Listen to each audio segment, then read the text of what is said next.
Welcome back, everyone. For today's video, we are going to be taking a look at the semifinals in the winner's bracket between Magnus Carlsen from Norway and Fabiano Caruana from America. Now, as we know, these two great gladiators of chess have faced off against each other many times, most famously in the 2018 World Chess Championship match, which was held in London, where all 12 games were drawn in classical, and then Magnus crushed Fabiano in the 3 rapid games. Now, they've played many times since, but Magnus has always held the upper hand. But again, every event can be different. So let's jump right into the action. So here we go. Magnus playing the white pieces, same format as the previous day. We have 4 games of rapid chess, 15 minutes plus 10-second increment. First player to 2.5 points wins the match. If it's tied 2-2 after 4 games, we do have an Armageddon playoff.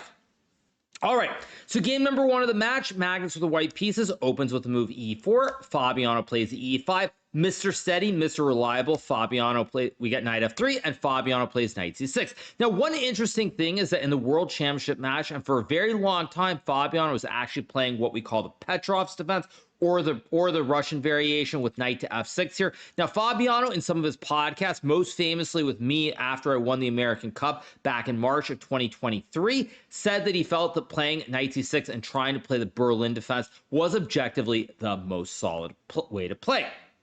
So Fabiano has switched it up. He decides to play knight c6. We get bishop b5, and now he plays a6. Fabiano has played many different variations. He's played the Berlin. He's played a6. In this game, he decides to play a6. We get bishop a4. We get knight to f6 castle, b5, bishop b3, and now Fabiano plays the move bishop c5. Now, in Magnus's match yesterday against Amin Tabatabai from Iran, we saw knight takes e4 with the open Spanish. Obviously, if you guys want to see my recap on Magnus's match yesterday, you can find that video. It is simply from 1 day ago. So make sure to check out that video if you want to hear about the open Spanish. It's also a little bit surprising that Fabiano did not play this because it is one of the systems that he is most famous for having played. He played it in the candidates against myself as well as some other players, and it's a system that I think he's been playing for, give or take, the last 15 to 20 years at least.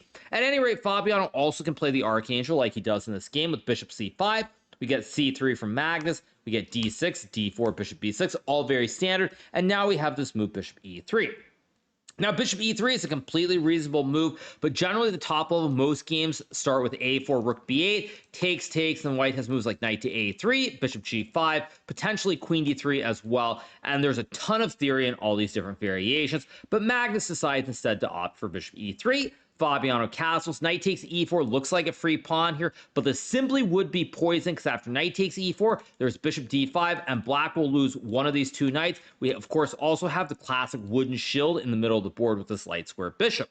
So Fabiano castles, we get knight bd2 from Magnus, developing the knight and guarding the pawn on e4, and white temporarily has this very big white center with the 2 pawns on e4 and d4, and it's looking pretty good. That being said, of course, the pawns can be attacked, and Fabiano plays the move rook to e8 with the idea of taking on d4 and then capturing on e4, so it's not so easy for white to maintain this nice white center.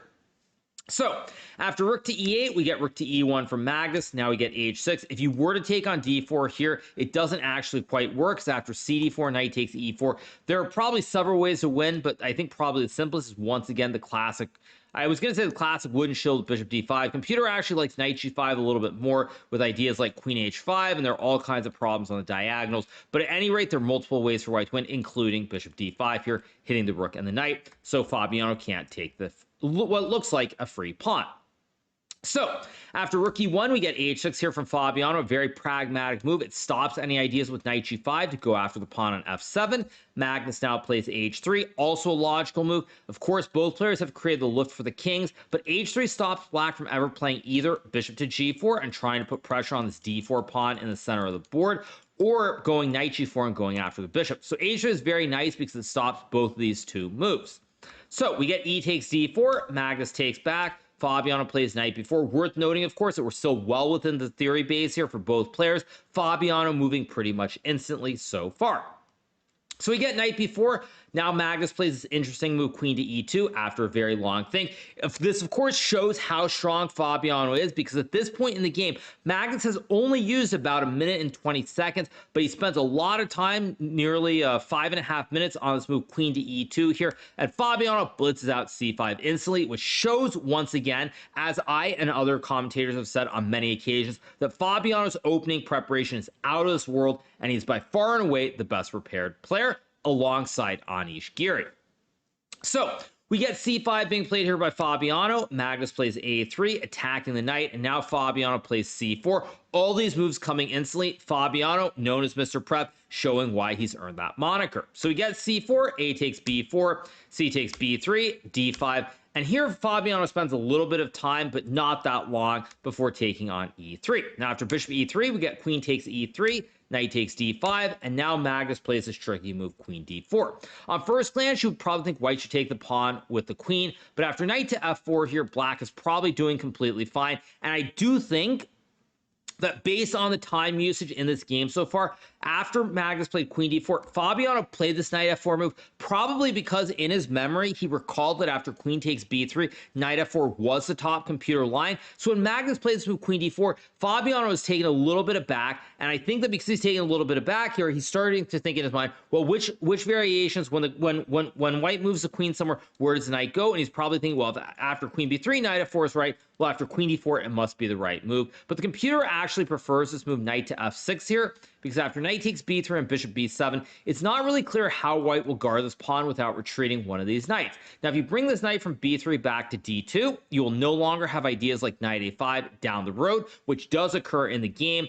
And if you play knight fd2, for example, after rook c8, knight a5, and bishop to a8, black is doing completely fine here. There's a classic kebab with rook c2 down the road. White cannot contest the c file, because after rook takes rook, and knight takes e4, black simply has one extra pawn on the board. So for that reason, with knight a5 not being a real threat here perhaps, or maybe knight a5, bishop a8, knight b3, bishop b7 being the best line, it's not clear how white is supposed to proceed. But Fabiano is taken out of preparation by Magnus with this queen d4 move, and he plays knight f4 because, because at least in my opinion, he knew that after queen b3, knight f4 was correct, whereas here it is not actually the correct move.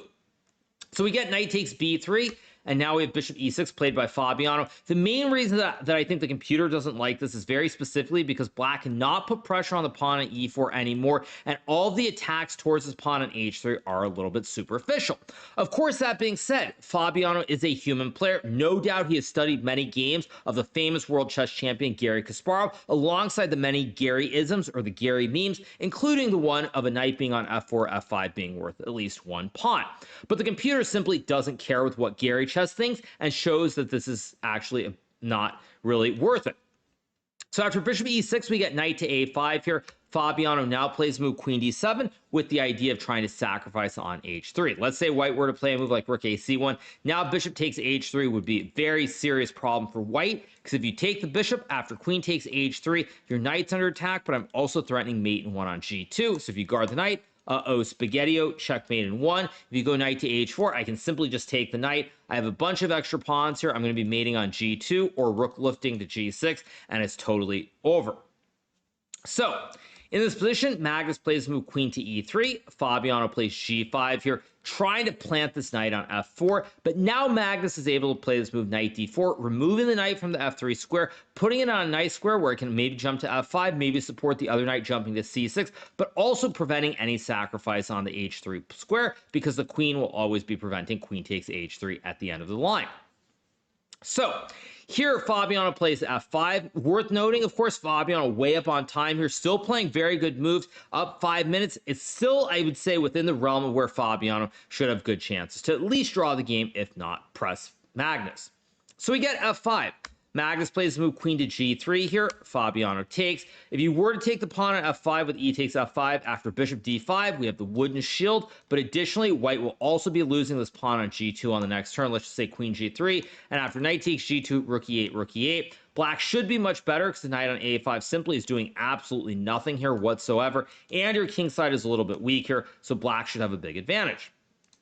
So we get queen g3 being played here by Magnus in this position. Fabiano trades on e4, and now he plays to move queen to f7, trying to bring the queen over to where maybe you can put pressure on f2 with rook f8, maybe also bishop d5 here, trying to open up the e-file. But last but not least, of course, if you were to go bishop d5 right away, white can play rook takes f4, and it's GG. So queen f7, a very multi-purpose move here by Fabiano, and it's a move that I quite like.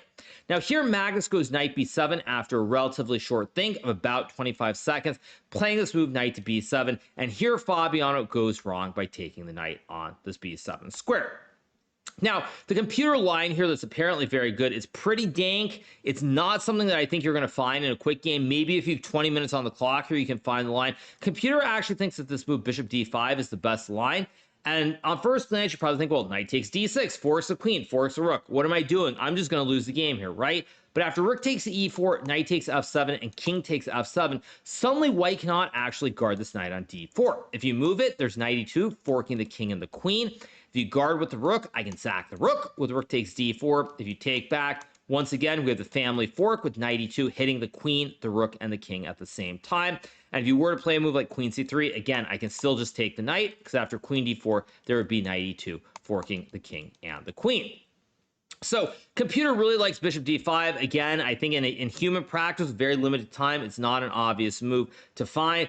So what else can you really do besides play this move, queen takes b7? So it's a very tricky move here from Magnus. It's not the best move objectively, but in a human blitz game where both players are winding down on time, players don't have a lot of time to think, it's actually probably the best move in this position, because bishop d5 is not really playable unless you use a good chunk of time.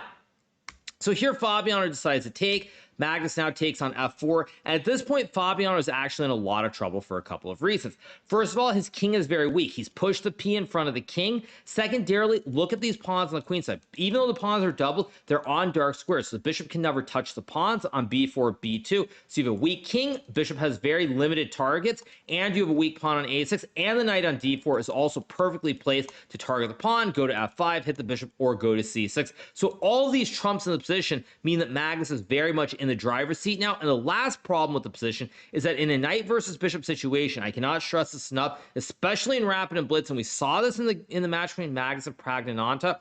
When you get knights versus a knight versus a bishop, or knights versus a bishop and knight, if the bishop doesn't have obvious squares or obvious targets, generally the knights are always preferable, even if you're down a little bit on time, because your moves are much easier.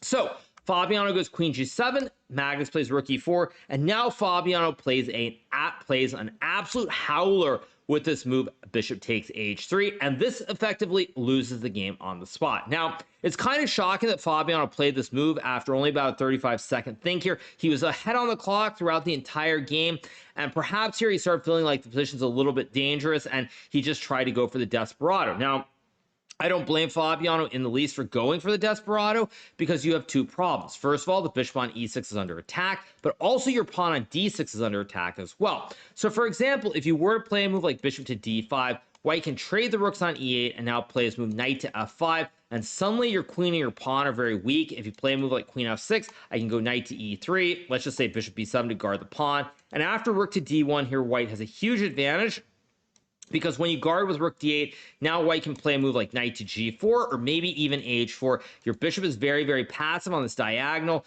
You have this weakness on d6. Your king is weak, and the knight can once again start jumping every which way for white. So Fabiano plays bishop h3, going for the desperado, but unfortunately, this flash tactic does not work, and Magnus is ruthless here in punishing Fabiano. We got queen to b3 check, king h8, rook takes rook, and now queen takes bishop on h3. And now you see why this doesn't work, because when you capture the knight on d4, your pawn on h6 will fall. It is worth mentioning, if black were to play king h7, hoping for takes, and queen d4 here, because you guard the pawn on h6, now there is queen d7 hitting the king and the rook. You'll lose the rook on e8, and it will be GG. Why not? So we get the move king to h8, takes queen h3. Fabiano has to take on d4, but after queen h6, king g8, and queen takes g5, now white is up a pawn here. Also, the black king is completely open, and you have two connected pass pawns. So for a player like Magnus, who has great endgame technique, there should be no real difficulties in converting. So we get king to f8. Now we have g3, rook to e2. queen to f5 check played, king e7, Magnus takes on a6 because now the queen guards the f2 pawn, and it's effectively over. Game concludes after rook e1. We get king g2. Fabiano plays the move queen e4, trying to do something here. But again, with the two connected pass pawns rolling up the board, there's not a whole lot you can do. I do have to mention, though, if you were to play king h2, this would lose due to queen h8. King g2, queen h1 would be checkmate. And if you block with queen h3, there is rook to h1 check. And after king h1, queen h3, black is simply winning. So king g2, queen e4, we get the trade, rook a3, rook b4. Now we get rook e3, king f6, and b3. Now, I'm not sure if rook a3 is the only move that wins here, but it is the absolute best move from the computer. And the main reason is because when you bring the rook here, the rook is very, very active. It can slide to each side here. And after b3 here, now the rook guards the pawn as well. So black will have to waste some time trying to move the rook. And with these two connected pass pawns, it is losing. So we get rook d4, f4, rook d1, king f3, d5, b4, rook b1, rook e5 played by Magnus. And this is kind of cruel because those of you guys who are around for that tiebreaker that was played in the 2018 World Chess Championship match between Magnus and Fabiano, you probably will remember I think it was the first rapid game. Fabiano had a rook and a pawn versus a rook and two pawns. Now, I believe in that game, I think it was G and H, although it could have been F and G. Either way, it's very, very reminiscent of that match. And I'm sure Fabiano during the game was realizing exactly what was going to happen. So we get rook b4, rook d5, rook b1. Now we get check. Another great move from Magnus here because the king cannot move forward because then there's g4 checkmate. And when the king goes back, you put the rook behind the pawn. And now the king is very passive. If black could magically, let's just say, get some position like this with the active king, there are some chances to maybe draw the game. But with the king being so passive here on e7 and unable to cross on the sixth rank, it is just hopeless. So the game ends after b4. We get king g4, king d7, king f5, king c7, rook e6 here. We get b3, rook to e3. And I would also add that I feel like I've seen Magnus win a similar endgame against Ralph Mamedov in an online title Tuesday, where basically you use the rook to attack the pawn from the side. If the pawn goes to 7th rank, after rook b3, you cannot move the rook with a check. If this pawn magically could be gone, say you get let me just set this up. Some position like this, for example. If you would have rook f1 check, black would be winning. But because there is a pawn here on f4, which shields the king, it's just GG, why not? So after rook e3, we get king d6, g4, king d5, g5, king to d4. Now we get rook to g3. Another very annoying move to have to face here because the rook basically prevents rook g1. You have the rook behind the passed pawn, and you're spying the pawn on b3 at the same time. We get king c4, g6, and after rook a1, we get g7 here. Now white is queening with check, so b2 doesn't work because then the king is in check. And after g7, we get rook a5, king to e4. And Fabiano has to resign this game here because after rook a8, queen takes b2. There's simply rook b8, winning the pawn on b2, and white can always just push this f pawn up the board. And with that, Magnus wins game number 1, and he takes a very critical 1-0 lead in the match. So let's go to game number 2. Once again, the players reverse colors. Fabiano with the white pieces, Magnus with the black pieces. So Fabiano opens with c4. Magnus plays g6, and now we get this move e4 from Fabiano. And Magnus plays this move knight to f6. Now this is a very interesting choice by Magnus to play knight f6, e5, and knight h5. This, of course, harkens back to the days of yesteryear when a very young Magnus Carlsen in the 2010 Chess Olympiad in Hanti-Mons played the classic North Sea defense against Michael Adams. Now, North Sea defense starts with e4, g6, d4, knight f6, e5, and knight h5. So it's a little bit different here because in this one, white gets the pawns on d4 and e5. I believe that Michael Adams played bishop e2, and he soundly defeated Magnus when Magnus tried this very dubious opening. But oddly enough, I think that in this specific position after knight h5 is not as great for white, specifically because here, with the pawn being on c4, you're going to have to waste time playing a move like d4. If you go bishop e2 here, black is actually already better after this move knight to f4, attacking the bishop and the pawn at the same time. So you have to waste time playing d4, and now black is time for d6, and now you cannot play bishop e2 harassing the knight on h5, because black will simply trade pawns, trade queens, and play something like knight c6, attacking the pawn on e5 and intending to jump with the knight to either the b4 or d4 squares. So Fabiano plays f4 here. I also have to mention that many years ago, there were some games that were played between this famous streamer, Hikaru Nakamura, and this random quote-unquote account on the Internet Chess Club, Andrino Giardino. Now, the Andrino Giardino account would play a lot of openings like this with like g6, knight f6, knight h5. I vaguely feel like there were some openings even where you get something like e4, c6, d4, g6. Let's say, just say knight c3, knight f6, e5, knight g8, openings like this, all kinds of weird random openings with various g6 setups. And I don't know if it was ever factually confirmed that this was Magnus's account, but I did see many articles saying that it was him. And I do believe it was Magnus. So to see Magnus playing more of this g6, knight f6, knight h5 really harkens back to the days of yesteryear. So in this position after d6, Fabiano plays f4, and already after bishop to h6, Fabiano is worse. Now, this is why when you play chess at the top levels, you have to be very careful about how much is preparation and how much you use your brain. Because in game number 1, we saw Fabiano come out blitzing with his preparation, playing some great moves, and then suddenly one wrong move, it goes terribly wrong. And here on move number 6, or probably on move number 3, Fabiano is already out of theory, and he falls apart immediately. So after bishop h6, we get g3 here, trying to guard the pawn on f4, and now we get d takes e5, and already we have one very serious problem, which is that Fabiano is headed into an endgame against Magnus Carlsen, the greatest endgame player of all time. Now, another game that this reminds me of is there was a game played, I think it was in the second event of the Chess Bowl Masters between Hikaru Nakamura and Magnus Carlsen. Now, that game went e4, c6. We got this move, knight to f3, d5, d3, and Hikaru simply allowed Magnus to trade the queens. Now, in that game, the game would end in a draw, but Magnus was actually pressing for a long time, and I have to say that having had the first-hand experience in that game, I think that just allowing queen trades in the opening is something you never want to do. But here, Fabiano simply has no choice, because if you take here with the f-pawn, I'll swap the juicers on c1, take the pawn on d4, and you just lost the pawn in the center. You might lose another pawn on e5, and you're just down a pawn for nothing, and you're going to lose. So you don't want to lose the game immediately, so Fabiano trades, but after queens come off and knight c6 is played, already black is much better here because black is getting fast development. You can put the bishop on either f5 or g4. You can castle the king to the king side or the queen side, and you have f6 breaking the pawn chain. Meanwhile, white has 1, 2, 3, 4, 5, 6, 7 pieces on the back right. None of these pieces are doing anything yet, whereas black has moved 3 pieces out. He's going to get his last minor piece out and castle the king immediately. So Fabiano has made nothing but pawn moves, and it is showing why his position is so bad. So we get bishop d2 here. Magnus plays bishop f5. Fabiano goes bishop g2. If you were to play a move, like let's just say bishop c3, for example, bishop e4 would win on the spot because you cannot guard your rook. And if you block with the knight or the bishop, you'll lose some material along the way. And against a player of Magnus Carlsen's caliber, you have zero hope whatsoever. So we get bishop g2. Magnus castles queenside, bringing the rook into the center of the board. Fabiano goes king e1. Now we get knight to d4, threatening to fork the king and the rook. Fabiano plays this move knight to a3 here, and now Magnus plays f6, trying to chop up the white pawn chain. So here we get knight to f3. Fabiano obviously in a lot of trouble here. If you were to trade the pawns on f6, after e takes f6 and rook h8, black is just completely winning here. White has no development, knight on the back rank, rooks haven't moved yet. Black will get both rooks on the 2 open files. It's just an epic disaster here, and you will lose very shortly. So we get knight to f3. Magnus plays bishop e4. We get rook to f1, takes, and now we get f takes e5, bishop takes h5, g takes h5, and now Fabiano regrettably cannot take the pawn on e5.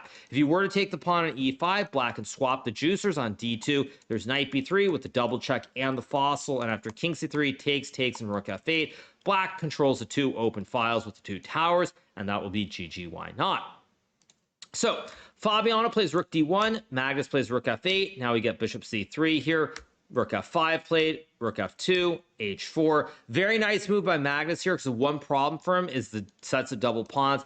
The sets of double e-pawns aren't really an issue, because white will either probably take on e5 or black will trade on f4. But the pawns on h5 and h7 are an issue. So when Magnus is able to play h4, now he's getting rid of one of the one of the sets of double pawns, and Fabiano's position is pretty much hopeless. So we get fe5, rook e5, king f1. We have bishop e3 played here, rook f7. Magnus trades on g3, and now he goes rook f5 check, forcing the rooks to come off.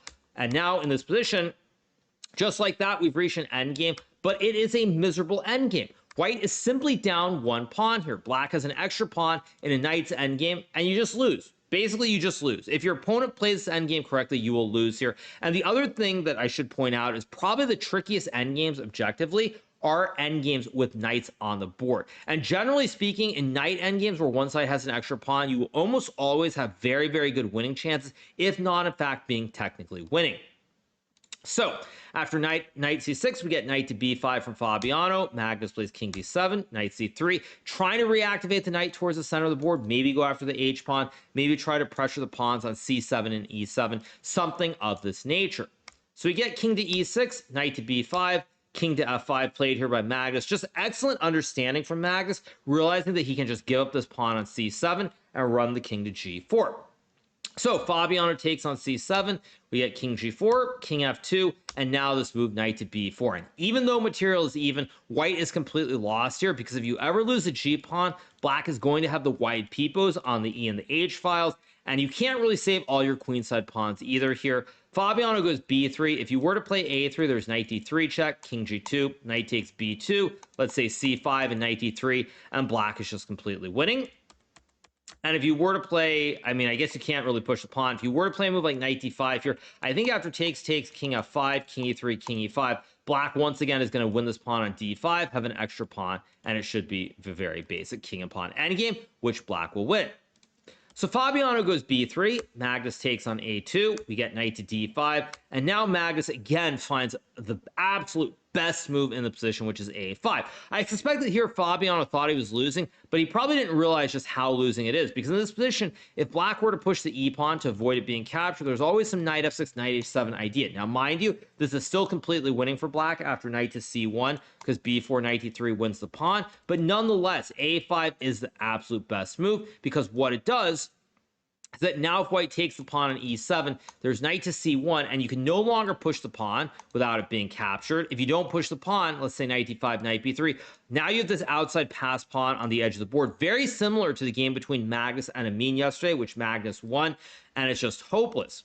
So we get knight to e3, king to h3 played by knight e3 by Fabiano, king h3 played by Magnus. We get knight to f1, knight c1, knight d2, trying to guard this pawn on b3, but now we have king g4, king g2, and here Magnus can start to push the pawns up the board, because white is effectively in Zugzwang. You cannot move the knight without hanging the pawn on b3.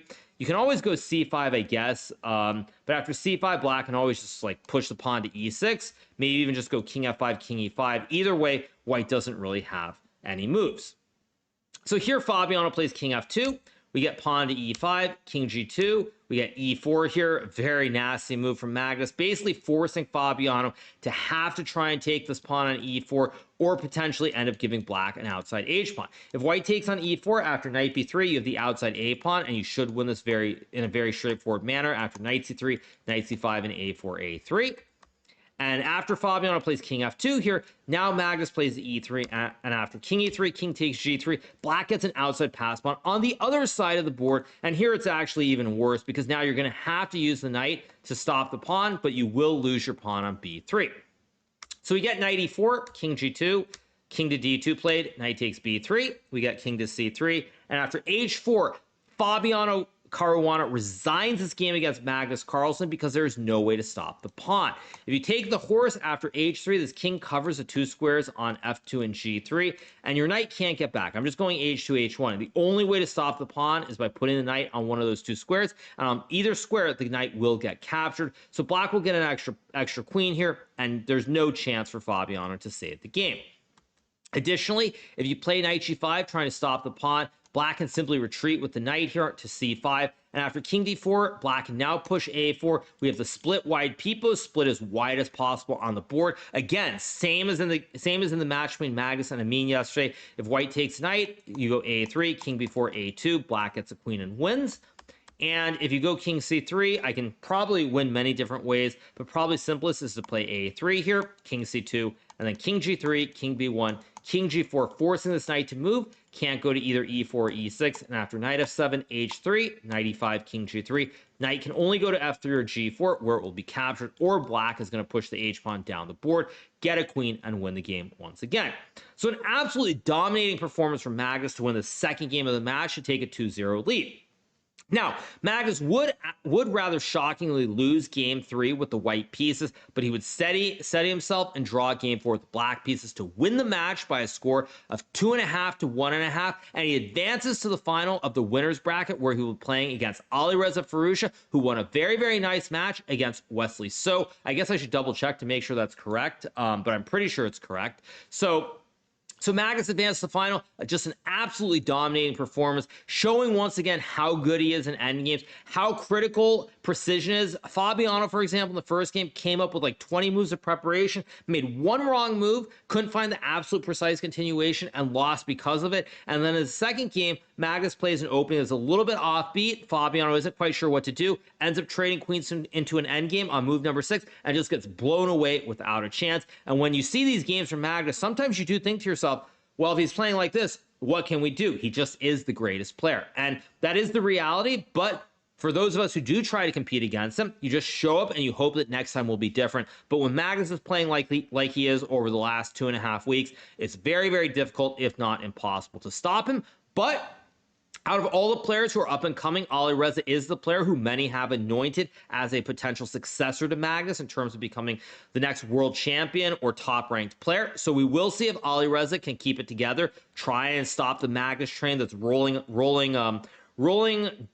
forward on the tracks, I should say. Maybe that's the wrong phrase. But at any rate, you guys, I hope you have enjoyed this recap. I do apologize if it's a little bit late. I was actually out at Disney World all day today. I do have to say that it was a lot of fun being at Epcot. And to take a short break from the chess, I would just say that if you do have the chance to go to Disney World and Epcot specifically, make sure you do check out the Guardians of the Galaxy ride, hashtag not an ad, because it was really, really fun. So sorry for the late recap, you guys, but I hope you've enjoyed. Tomorrow I'll be a little bit more timely in doing a recap when Magnus faces off against Alireza Firouzja in the finals of the winner's bracket of the Julius Baer Generationals Cup. I'll see you guys tomorrow. Hope you enjoyed the video.